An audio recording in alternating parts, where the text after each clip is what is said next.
বেগম খালেদা জিয়া, যিনি গণতন্ত্র পুনরুদ্ধারের জন্য অক্লান্ত পরিশ্রম করেছেন, নিজের জীবন অলমোস্ট পুরো লাইফটাই শেষ করে দিয়েছেন।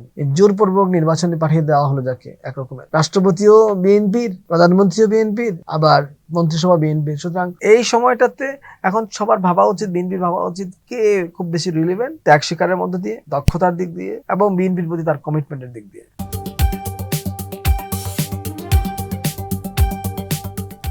আসসালামু আলাইকুম প্রিয় দর্শক, আমন্ত্রণ জানাচ্ছি চ্যানেল জেড এর নিয়মিত আয়োজন জেড ফোকাস অনুষ্ঠানে। আপনাদের সাথে আছি আমি শারমিন রিজভী। দর্শক, আপনারা জানেন আমরা এই অনুষ্ঠানে সমসাময়িক বিষয় নিয়ে সংবাদ বিশ্লেষণ করি এবং এই বিষয়গুলো আলোচনার জন্য আমাদের সাথে স্টুডিওতে বিশেষজ্ঞরা থাকেন। আজকে আমাদের সাথে স্টুডিওতে অংশ নিচ্ছেন ঢাকা বিশ্ববিদ্যালয়ের রাষ্ট্রবিজ্ঞান ও সামাজিক বিজ্ঞান অনুষদের ভারপ্রাপ্ত ডিন অধ্যাপক কাজী মাহবুবুর রহমান। মাহবুব ভাই, আপনাকে আমাদের স্টুডিওতে আমন্ত্রণ। আপনাকে ধন্যবাদ। কেমন আছেন?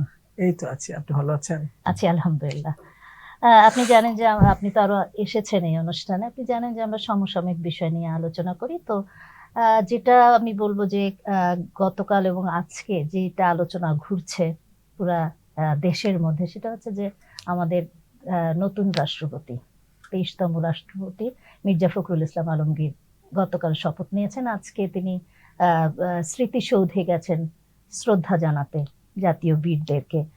সো সার্বিক বিবেচনায় আপনি এই বিষয়টাকে কেমন দেখছেন? মির্জা ফখরুল ইসলাম আমাদের রাষ্ট্রপতি হলেন, যদিও এর আগে জুলাই ইয়াতে বলা হয়েছিল যে মানে দলীয় ভিত্তিতে না, একজন নিরপেক্ষ মানুষকে যেন নেওয়া হয়, কিন্তু আসলে তো ভোটের মাধ্যমে এটা যা হয়েছে আপনি জানেন।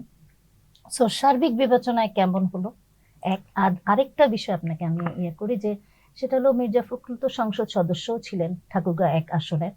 তো উনি যখনই রাষ্ট্রপতির দায়িত্ব নিয়েছেন তখনই ওনার আসনটা শূন্য ঘোষণা করেছে নির্বাচন কমিশন কালকেই, এবং এখানে উপনির্বাচন হবে। তো এই উপনির্বাচনে আসলে কে হতে পারে উত্তরসূরি, আপনার কি মনে হয়? জি বলেন। আপনাকে ধন্যবাদ। বিশেষত হলো, প্রথম কথা হলো যে মহামান্য রাষ্ট্রপতি পদে মির্জা ফখরুল ইসলাম আলমগীরের যে যে দায়িত্ব নিলেন, এই দায়িত্ব তিনি ডিজার্ভ করেন। এটা এই জন্য যে হয়তো আরো অনেকেই ডিজার্ভ করে, কিন্তু তিনি খুব বেশিভাবে সিরিয়াসলি ডিজার্ভ করেন এই জন্য যে তিনি তো লড়াকু সৈনিকদের অগ্রভাগে ছিলেন। বিশেষ করে বেগম খালেদা জিয়া, যিনি গণতন্ত্র পুনরুদ্ধারের জন্য অক্লান্ত পরিশ্রম করেছেন, নিজের জীবন অলমোস্ট উৎসর্গ করার মতোই, যে পুরো লাইফটাই শেষ করে দিয়েছেন। প্রায় একটা লড়াইটা তিনি করেছেন স্বৈরাচারী এরশাদের বিরুদ্ধে প্রায় 9 বছর, আবার তিনি লড়াই করলেন গত প্রায় 15 বছর, আমি বলি 2006 থেকে প্রায় 17 বছর, এবং সেই 17 বছরের লড়াই নয়, প্রায় 26 বছর লড়াই জীবনের গণতন্ত্র পুনরুদ্ধারে। তো এর প্রেক্ষিতে এই যে লড়াইটাতে তাকে অনেকবার জেলে থাকতে হয়েছে, তাকে এক ধরনের গৃহবন্দী থাকতে হয়েছে, এক রকমের গৃহবন্দী। তো তিনি সবসময় তার নির্দেশগুলো, তিনি তার কাজগুলো বাস্তবায়ন করা এবং সেখানে তার প্রতি অনুগত থাকা এবং নির্বাসনে থাকা, বর্তমান স্বেচ্ছা নির্বাসনে ছিলেন না, ওনাকে জোরপূর্বক নির্বাসনে রাখা হলো যাকে, এই জোরপূর্বক নির্বাচনে পাঠিয়ে দেওয়া হলো যাকে, একরকমের পরিবার পরিজন থেকে বিচ্ছিন্নভাবে, অলমোস্ট সেই ধরনেরই ছিল। তো জনাব আজকের প্রধানমন্ত্রী জনাব তারেক রহমানের নির্দেশ বাস্তবায়ন করা এবং সেই নির্দেশগুলো বাস্তবায়ন করার ক্ষেত্রে তাদের প্রতি যে আনুগত্য রেখে, বিশ্বাস রেখে কাজটা করা, সেই কাজটা সঠিক সময় সঠিক মানে নির্দেশনা দেয়া। মনে করেন তারেক রহমান তো লন্ডনে ছিলেন, এখানে বেগম জিয়া ছিলেন গৃহবন্দী। তো সেই সময় তাৎক্ষণিক যে সিদ্ধান্ত, বিশেষ করে জেলে যখন ছিলেন তখন জনাব তারেক রহমানের নির্দেশগুলো দলকে বাস্তবায়ন করার ক্ষেত্রে মির্জা ফখরুল ইসলাম আলমগীর তখনকার মহাসচিব হিসেবে তিনি কাজ করে গেছেন বিশ্বস্ততার সাথে। সে কারণেই তো তখনকার বিএনপির ভারপ্রাপ্ত চেয়ারম্যান দেশে ফিরে এসে তিনি তো সেভাবেই তাকে সম্মান জানিয়েছেন মহাসচিবকে, এবং আজকে তাকে রাষ্ট্রপতি পদে এই যে কয়েকদিন আগে মনোনয়ন দিয়ে বিএনপি সে পুরস্কারটাই দিয়েছে, তার প্রতি তাদের ধন্যবাদটাই জ্ঞাপন করেছে। তো সবকিছু মিলে এটা একটা দলের জন্য একটা নতুনত্ব, যে তারা পূর্ণভাবে বিএনপি পরিপূর্ণভাবে রাষ্ট্রীয় কাঠামোতে অলমোস্ট ফিরে এসেছে। তাদের প্রধানমন্ত্রী, তাদের রাষ্ট্রপতি এবং তাদের মন্ত্রিসভা, আর এই এখানে সবকিছু কি মিলিয়ে আসলে নতুনত্ব আছে? কারণ এটাই তো সবসময় হয়ে এই আসছে নতুনত্ব যে বলছে না। যেই দল সংখ্যাগরিষ্ঠ থাকে সংসদে তাদেরই রাষ্ট্রপতি হয় এটা এই দিক দিয়ে তাদের। নতুনত্ব বলে নাই, তারা ক্ষমতা আসার পরে প্রথম বেশ কয়েক মাস তো ফ্যাসিস্ট শাসন আমলে রাষ্ট্রপতি ছিলেন। হুম, হুম, তো তাকে তো সেই রাষ্ট্রপতি নিয়েই সরকার চলতে হয়েছে শাহাবুদ্দিন চুপ্পু বা কে। চলেছেন। সেই জায়গা থেকে এখন পরিপূর্ণতা, যে রাষ্ট্রপতিও বিএনপির, প্রধানমন্ত্রীও বিএনপির, আবার মন্ত্রিসভা বিএনপির। সুতরাং এখন একটা একাগ্রতার সাথে এবং পরিপূর্ণভাবে মনোনিবেশ করে বিএনপির যে 31 দফা, বিএনপির যে ম্যানিফেস্টো, নির্বাচনী ম্যানিফেস্টো, সেটা বাস্তবায়ন করার কাজে পুরো পুরো টিম মনোযোগ দিতে পারবে। এটা তো আসলে সরকার একটা টিম, রাষ্ট্রপতি, প্রধানমন্ত্রী এবং মন্ত্রিসভার অন্যান্য সদস্যদের নিয়ে কিন্তু টিম ওয়ার্ক। তো টিম ওয়ার্কে এতদিন অপূর্ণতা ছিল, হুম, ভারপ্রাপ্ত রাষ্ট্রপতি দায়িত্ব নেওয়ার আগ পর্যন্ত অপূর্ণতা ছিল। আর ভারপ্রাপ্ত রাষ্ট্রপতি তো আসলে ক্ষণস্থায়ীভাবে আসেন, সুতরাং তিনি সেভাবে তো কাগজে দায়িত্ব পালন ফোকাস করার জন্য। করেন না। হুম, সেভাবে মানে এই ধরনের যেভাবে রেগুলার রাষ্ট্রপতির মতো তার তিনি সেভাবে কাজ করেন না। তো সেই জায়গা থেকে এখন একটা পরিপূর্ণতা আসছে, সেই পরিপূর্ণতাটাকে কতটা সাফল্যের সাথে এগিয়ে নিয়ে যাওয়া যাবে সেটাই হলো এখন মূল প্রশ্ন। এবং এটা যদি এগিয়ে নেওয়া যায় সাফল্যের সাথে, তাহলেই বিএনপির কমিটমেন্ট, বিএনপি যে কমিটমেন্টটা জনগণের কাছে দিয়েছে নির্বাচনের আগে, সেই কমিটমেন্টটা বাস্তবায়ন হচ্ছে। আর যত বেশি বিএনপির কমিটমেন্ট বাস্তবায়ন হবে, তত বেশি আগামী নির্বাচনে তার যাওয়া, জনগণের কাছে তার যাওয়াটা ততটা বৈশিষ্ট্যমণ্ডিত হবে, ততটা সম্মানিত হবে। এবং পপুলারও হবে এট দ্য সেম হ্যাঁ, টাইম। জনগণের কাছে নন্দিত হবে জিনিসটা, বিষয়টা। তো সেই জায়গা থেকে এখন একই সাথে প্রধানমন্ত্রী, রাষ্ট্রপতি এবং অন্যান্য যারা টিমে আছেন সবাই একই সাথে পারস্পরিকভাবে সহযোগিতার মাধ্যমে কাজ করবেন বিএনপিকে এগিয়ে নিয়ে যাওয়ার জন্য, দলটাকে এগিয়ে নিয়ে যাওয়ার জন্য, সরকারকে এগিয়ে নিয়ে যাওয়ার জন্য। এবং সরকার তো দেশের জনগণের জন্যই, সুতরাং পুরো আপামর এই দেশের নাগরিকদের উন্নতি, অগ্রগতি, ভবিষ্যৎ, এই সবকিছুই তো এখন এই সরকারটার ভাবনা, বিএনপির ভাবনা এবং রাষ্ট্রপতি, প্রধানমন্ত্রী, তারা যারা আছেন এই টিমে, তাদের ভাবনা। সেই জায়গায় সাফল্য অর্জন করতে হলে নিজেদের মধ্যে ঐক্য ধরে রাখতে হবে, নিজেদের সহযোগিতার মনোভাব ধরে রাখতে হবে এবং নিজেদেরকে ফোকাস করতে হবে যে কোন কাজটা তাদের প্রয়োজন করা, কোনটা পরে করা দরকার এবং কোনটা ফেলে দেওয়া দরকার। এবং কর্তৃত্ববাদ, ফেসিবাদ নিয়েও তাদের একটা ব্রডার আন্ডারস্ট্যান্ডিং আসতে হবে, কিভাবে এই জায়গাগুলোতে তারা কাজ করবেন, এই ধরনের সেন্সিটিভ জায়গাগুলোতে, চ্যালেঞ্জিং জায়গাগুলোতে। এই বিষয়ে আরেকটু যেটা আমি সাপ্লিমেন্টারি আপনাকে জানতে চাচ্ছি, যে এখন ওই যে আমি বললাম প্রথমেই যে মির্জা ফখরুল ইসলাম আলমগীর যখনই দায়িত্ব নিয়েছেন তখন ঠাকুরগাঁ 1 আসন যেটা, সেটাকে শূন্য ঘোষণা করা হয়েছে। তো তার উত্তরসূরি আসলে কে হতে যাচ্ছে, কি মনে হয় আপনার? একটা বিষয় কি, যেহেতু উনি লম্বা সময় ধরে বা দীর্ঘ সময় ধরে বিএনপির বড় নেতৃত্ব, তো ওখানে যারা আছেন ত্যাগী নেতৃবৃন্দ, তারা তো সবাই, অনেকেই হয়তো ওনার জন্য, মানে ওনাকে স্যাক্রিফাইস করতে গিয়া, ওনার কেরিয়ারের জন্য তারা হয়তো অনেকেই ওনার আসনে নিজেদের কখনো কল্পনা করেন নাই। এখন যেহেতু উনি মহামান্য রাষ্ট্রপতি হয়েছেন, আসনটা খালি হয়েছে, সেই অবস্থায় যেখানে লোকালি যারা এতদিন পর্যন্ত দুইটা কারণে সামনে আসতে পারেন, একটা হলো যেহেতু বড় মোস্ট সিনিয়র নেতা তাদের এলাকা থেকে আছে, আরেকটা হলো 17 বছরের যে কর্তৃত্ববাদ, ফেসিবাদী শাসন আমল। সুতরাং এই সময়টাতে এখন সবার ভাবা উচিত, বিএনপির ভাবা উচিত কে খুব বেশি রিলিভেন্ট, ত্যাগ স্বীকারের মধ্য দিয়ে, দক্ষতার দিক দিয়ে এবং বিএনপির প্রতি তার কমিটমেন্টের দিক দিয়ে।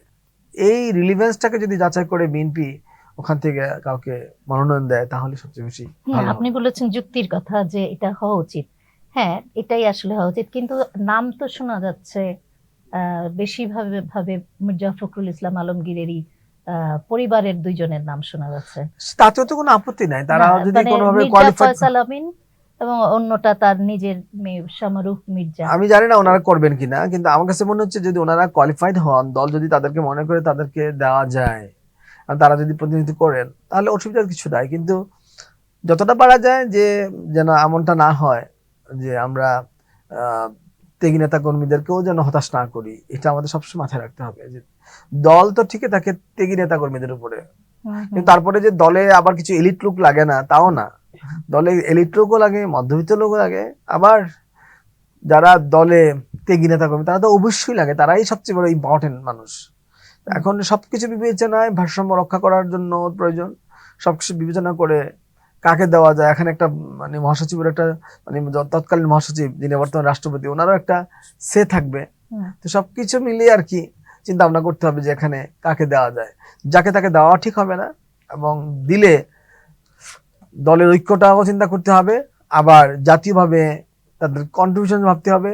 ফাইনালি হলো যে ভোটাররা আছে ওই এলাকার যারা ভোটার, তাদের কথা ভাবতে হবে। যে আমরা পরের ইয়েতে আসি, যে আপনি জানেন যে কালকে রাষ্ট্রপতি শপথ নেওয়ার পরই নতুন মন্ত্রীদেরকে শপথ করিয়েছেন। এর মধ্যে 4 জন মন্ত্রী এবং 2 জন প্রতিমন্ত্রী। ফলে এই যে মন্ত্রিসভাটা, এটা এখন 52 জনের মন্ত্রিসভা হলো, এবং এট দ্য সেম টাইম এখানে হলো 13 জন হতে যাচ্ছে হলো বিশেষ সহকারী বা প্রতিমন্ত্রী, উপদেষ্টা হিসেবে 13 জন হতে যাচ্ছে। যদি আমাদের যে তথ্যমন্ত্রী ছিলেন জহিরুদ্দিন স্বপন, ওনাকেও তো উপদেষ্টা হিসেবে দেওয়া হবে। সো সবকিছু বিবেচনায় আপনি কি মনে করছেন এত বৃহৎ কলবেরও, যেটা কিনা বলা হচ্ছে তৃতীয় বৃহত্তম বাংলাদেশের সরকার এতদিনের সরকারে, সেই শেখ হাসিনার সময় তখন ছিল হলো 61 জন, তারপর খালেদা জিয়ার 2001-06 ছিল হলো 60 জন, এরপরে এখন এসে 52 জন চলে আসছে। তো তারেক রহমান কিন্তু প্রথম থেকেই বলছিলেন যে ছোট একটা মন্ত্রিসভা করবেন উনি। সো কিন্তু দেখা গেল শেষ পর্যন্ত প্রায় 52 জনের ইয়া হয়ে যাচ্ছে। তো আপনি কি মনে করছেন এত বড়? বিএনপিতে আপনার টিম ওয়ার্ক, দীর্ঘদিন কর্তৃত্ববাদের কারণে, ফেসিবাদের কারণে বিএনপিতে টিম ওয়ার্কটা তো সেভাবে প্র্যাকটিস হয় নাই লার্জ স্কেলে। এখন সরকার আসার পরে কিন্তু টিম ওয়ার্কটা খুব জরুরি হয়ে গেছে। তো প্রধানমন্ত্রী যদিও বলেছিলেন এক সময় হয়তো, কিন্তু এই যে কথাটা বলা মন্ত্রিসভার কলবর এটা কতটা হবে, এটা আসলেই যে আমেরিকা ইংল্যান্ডে কম তাই আমাদের কম লাগবে সেটা নয়। এটা করতে হবে জনসংখ্যার ভিত্তিতে, কারণ এটা রিপ্রেজেন্ট করে জনসংখ্যাকে। আমরা কিন্তু আমাদের এমপিদের রিপ্রেজেন্টেশনটা করি জনসংখ্যার ভিত্তিতে।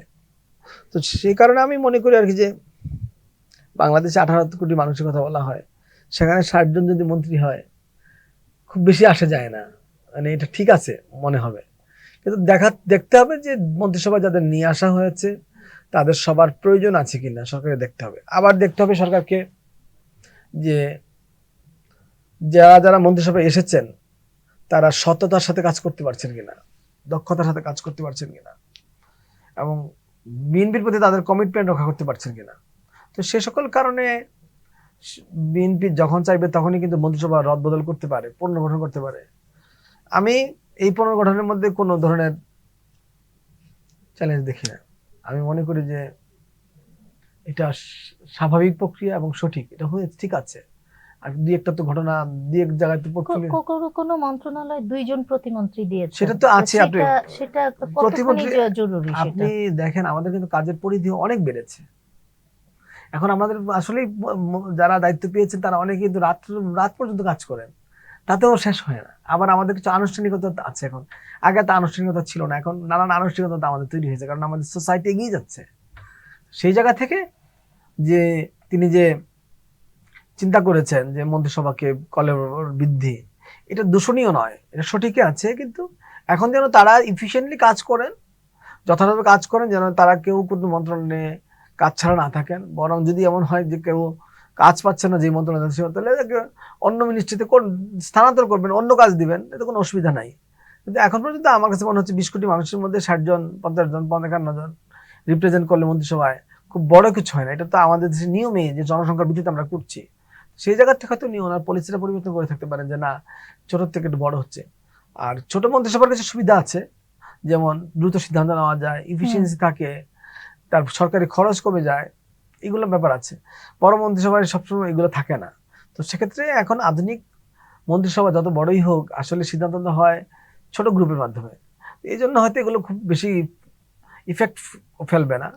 তো মনে রাখতে হবে যেন কোনোভাবেই এমন কিছু না হয়ে যায় যেগুলো অনাকাঙ্ক্ষিত। হ্যাঁ, না কিন্তু আমি একটা যেটাই বলছি, আপনি বলছেন বড় মন্ত্রিসভা বড় হলেও সমস্যা নাই, ঠিক আছে, কিন্তু এট দ্য সেম টাইম আপনি দেখেন এবার উপদেষ্টা অনেকজন, প্রধানমন্ত্রীর উপদেষ্টা এবং সহকারী হিসেবে এরকম 12 জন বা 13 জন হয়ে যাবে।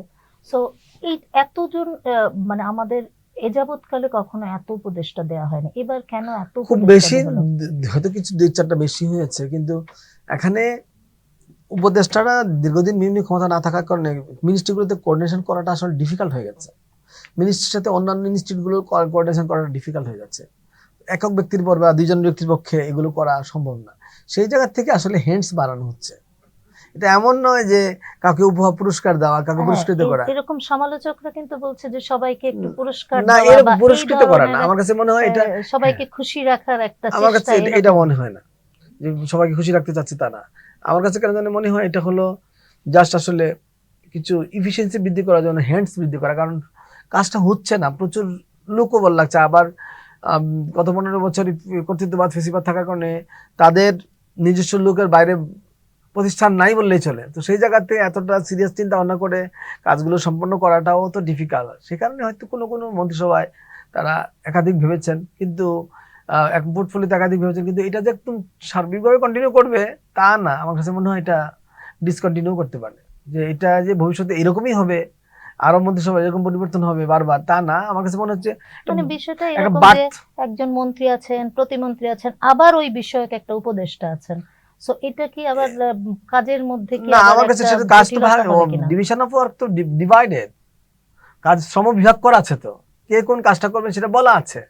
তো সেই কারণে কারোর মধ্যে কোনো সমস্যা হবে না, কারণ তারা সবাই তো বিএনপির নেতার নেতৃবৃন্দ, সুতরাং তাদের তো কমিটমেন্টটা হলো দলের কাছে।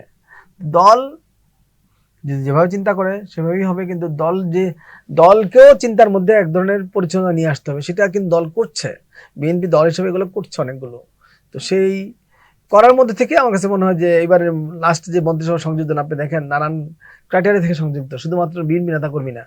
এটা প্রমাণ করে যে বিএনপি আসলে একটা গণতান্ত্রিক দল হয়ে উঠেছে, এবং সেখানে সে তার দলের বাইরেও সে চিন্তা করতে পারে। তার উদারতা এরকম, তার লিবারেল ডেমোক্রেসি তার এরকম যে তার বাইরেও চিন্তা করতে পারে।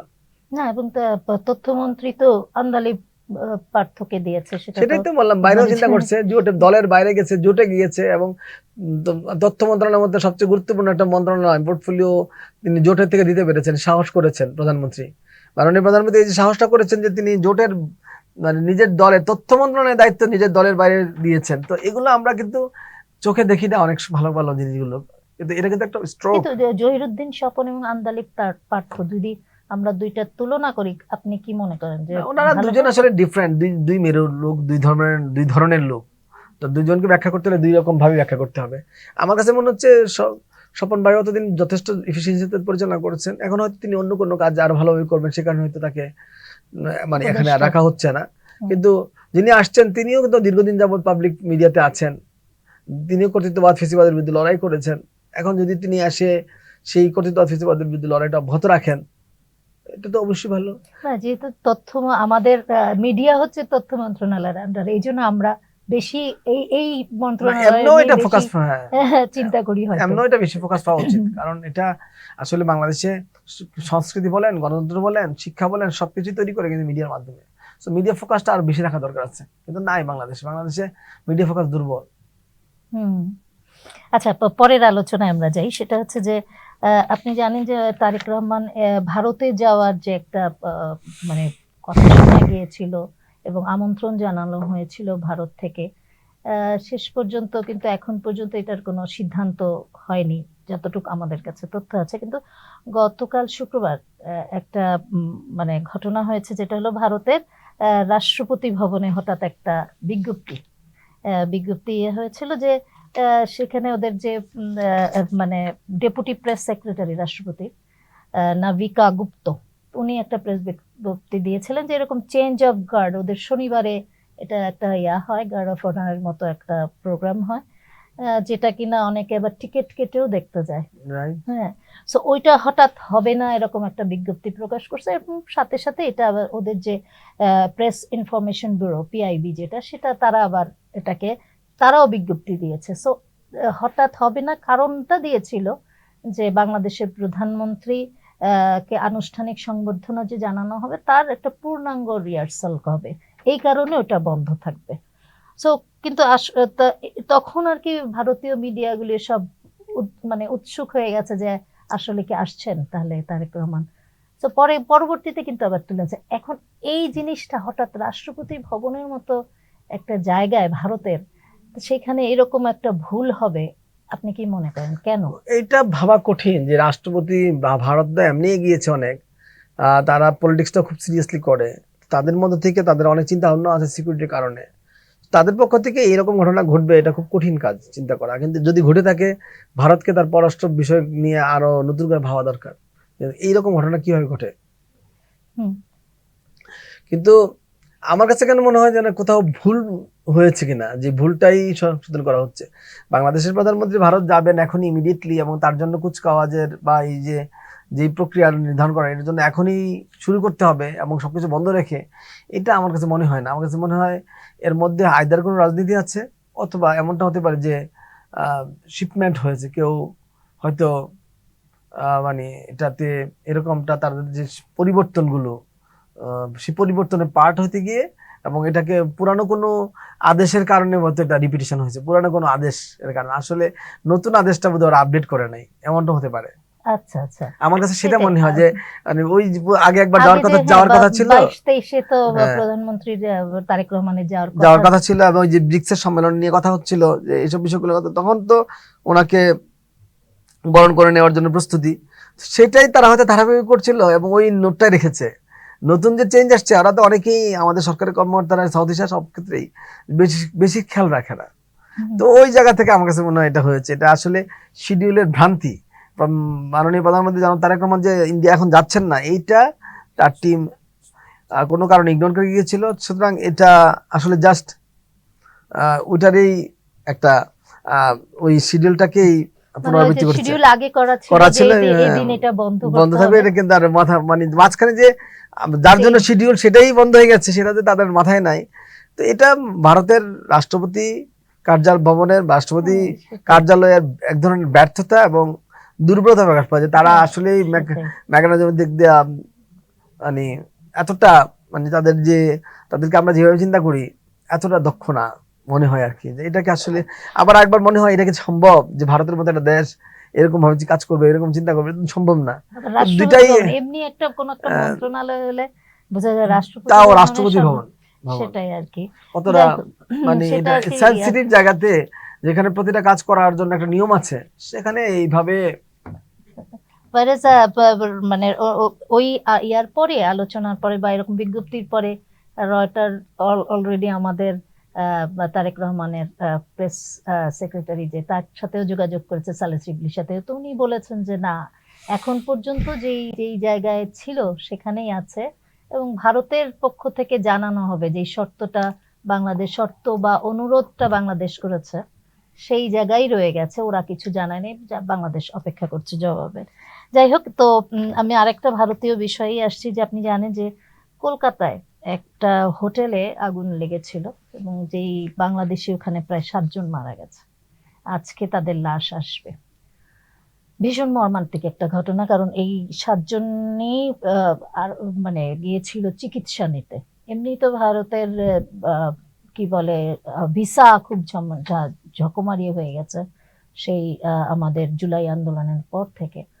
সো এই ভিসা পেয়ে তারা গেছে, অনেকদিন ঘোরাঘুরি করে অনেকদিন কষ্ট করে গেছে, এবং এখানে যে মৃত্যুর মুখে পড়েছে, এটা খুবই মর্মান্তিক একটা ঘটনা। তো এই ঘটনাটাকে আসলে আপনি কিভাবে দেখছেন, এবং এই যে যারা মারা গেলেন তাদের ক্ষতিপূরণের বিষয়গুলি আপনি কিভাবে মনে করেন? জি, এখন ভারতের চিকিৎসা ব্যবস্থার প্রতি তো বাংলাদেশের কিছু কিছু মানুষের একটা আগ্রহ আছে, এবং মাঝখানে ভিসা বন্ধ হওয়ার কারণে অনেকে এক ধরনের বিপদেও পড়েছে, কারণ চেক আপের বাধাবন্ধি আছে, শুরুতে আছে, শেষের দিকে আছে।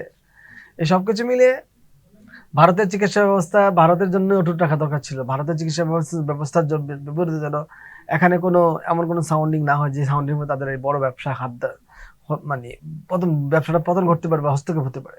কিন্তু যেই ভাবে এটা ঘটনাটা ঘটলো, এই যে মানে মানুষের, আপনি দেখলেন যে কতটা মর্মান্তিক এবং কতটা নির্মম। এটা তো আমাদের এখানে মানে আমরা প্রায়ই এগুলো শুনি যে আগুনে পুড়ে মারা যাওয়ার ব্যাপারগুলো, এটা তো আসলে মেনে নেওয়ার মতো না এখন এবং এইগুলো। দেখেন ওই হোটেলটা যেটা, সেটা একটা আবাসিক ভবন ছিল। ওখানে মানে কি বলবো যে এটা হোটেল হলে যেই ধরনের অগ্নি নির্বাপনের যে ব্যবস্থাগুলি থাকে সেগুলো ছিল না না। এটা তো অনেক জানে তো, এই ধরনের চিকিৎসা ব্যবস্থা যেখানে চিকিৎসার জন্য যারা গিয়েছেন তারা যে হোটেলে আছেন সেই হোটেলে যদি এই ধরনের পরিস্থিতি তৈরি হয়, তাহলে তো আসলে ভারতের চিকিৎসার প্রতি মানুষ অনাগ্রহী হয়ে উঠবেন যাইতে কেন, কারণ আসলে ওখানে হোটেল ব্যবসা এবং এইসব বিষয়গুলো নিয়ে কিন্তু অনেক কমপ্লেক্সিটি আছে। আপনারা জানেন যে অভ্যন্তরীণ নানা ধরনের সিন্ডিকেট আছে। হুম, তো এই সিন্ডিকেট গুলো ওই তো এই নিম্নমানের সেবা নিশ্চিত করে। এখন ভারতের প্রতি, ভারতের স্বাস্থ্য খাতের প্রতি, বিশেষ করে চিকিৎসা সেবার প্রতি বাংলাদেশের মানুষের আগ্রহ আগেও একটু কমেছিল 5 আগস্টের পরে, এখন হয়তো আরো কমবে। আর লোকালিও তো নানান সুযোগ তৈরি হচ্ছে মানুষকে সেবা দেওয়ার জন্য। এবং ধীরে ধীরে বাংলাদেশের চিকিৎসা সেবাটা যদি আরো উন্নতি করা যায়, এখন তো 5 স্টার হোটেলের মতো যেই হাসপাতালগুলি না, সেগুলির তুলনায় কিন্তু এখনো সরকারি হাসপাতাল আমাদের সেবা সেইভাবে দিতে পারছে না, এই জন্যই যাচ্ছে আসলে মানুষ। তো আমাদের সরকারের এই দিকটায় মনে হয় আমার আরেকটু দৃষ্টি দিলে তা তো আরো অবশ্যই। ভালো হুম। হবে। সেটাই আর কি আমি মনে করি। যে এখন আরেকটা বিষয় আপনার সাথে আসি, একদম শেষ বিষয় এটা আমাদের, যে আপনি জানেন যে আজকেই একটা সিদ্ধান্ত হয়েছে বাংলাদেশ সহ 75টি দেশের যে ভিসা স্থগিত করেছিল ট্রাম্প প্রশাসন মার্কিন, তো ওই সিদ্ধান্তটা বাতিল করছে মার্কিন আদালত। তো এটা আপনি এটা কিভাবে, যেমন মানে 75টা দেশ, যে একমাত্র এই দক্ষিণ এশিয়ায় পাকিস্তান এবং বাংলাদেশ ছিল এই 75টা দেশে, এছাড়া অন্যান্য সব দেশ। সো এটাকে আপনি কিভাবে দেখছেন স্টেট আপনাকে ডিপার্টমেন্টে? ধন্যবাদ। আমি মনে করি যে নাগরিক পরিচয়ের কারণে কাউকে কোনো দেশে ঢুকতে দেওয়া না দেওয়ার সিদ্ধান্ত নেওয়া ঠিক হয়নি। এটা এমনি এই তালিকাটা আমি প্রশ্নবিদ্ধ মনে করি। আপনি এমনভাবে তালিকা তৈরি করবেন কোন ক্রাইটেরিয়াতে, কেন তাদের সবাইকে বাদ দিচ্ছেন? তাহলে সেখানে শুধুমাত্র মুসলিম দেশই হবে কেন? অন্য রাষ্ট্রগুলো হতে পারে। এসব সবকিছু মিলিয়ে আমি বলছি এখানে যত মুসলিম রাজ্য তা না, আমি বলছি যে আপনাকে আমাকে মনে রাখতে হবে যে ইভেন আমেরিকাকে চিন্তা করতে হবে যে যে পলিসিটা ইম্পোজ করছে সেই পলিসিটার গ্রহণযোগ্যতা কেমন সোসাইটিতে। হুম। তো আপনি 75টা দেশকে আপনার দেশে ঢুকতে দিচ্ছেন না বা লিমিট করে দিচ্ছেন। তো এই লিমিট করার ফলে তো 75 দেশে আপনার জনপ্রিয়তা, আপনার গ্রহণযোগ্যতা কমতে থাকে না?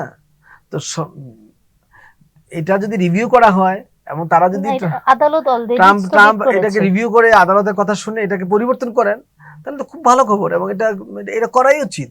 কারণ এই যে ডাইভার্সিটি ভিসা, যেটা মানে সারা পৃথিবী থেকে তারা ভিসা নেয়, ফ্যামিলিগুলি থাকে, তাদের আত্মীয় স্বজনরা যায়, এটা কিন্তু প্রায় 20 বছর ধরে ইয়া হয়। মানে এই ভিসাটা প্রসেসিংটা 20 বছর।